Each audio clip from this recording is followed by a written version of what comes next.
আগে হয়তো প্রোডাকশন কমে গেছে, কি হয়তো খাদ্যর খাদ্যের দাম উঠতেছে না, তখন আর বেশি। ও, ডিম কতগুলো আছে আপনার এখানে? আমার এখানে 1200। 1200? এখানে দুই দিক দিয়ে 1200 উঠানো যায় না? 1200 ডিম আসে কেমন? 1200 মানে 90%। 90%? 90% এই শেড করতে কত টাকা লাগছিল? সেট করতে আর এই জন্য সব কমপ্লিট কমপক্ষে 12 লাখ টাকা তো লাগাইছে। 12 লাখ টাকা না? ঘর টর দিয়ে নেট টেট দিয়ে 12 লাখ টাকা, আর মুরগি বাচ্চা ওটাই 4 লাখ টাকা। 4 লাখ টাকা মানে এই মুরগি টুরগি সব দিয়ে 12 লাখ? না, মুরগি বাদে? এই তো ঘর টর কমপ্লিট করতে 12 লাখ টাকা লাগিয়েছিল।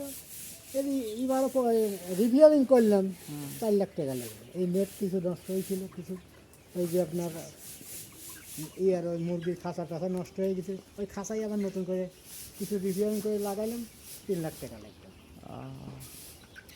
তো নতুন করে গেলে কমপক্ষে 12 থেকে 14 লাখ টাকা কমবে ঘর।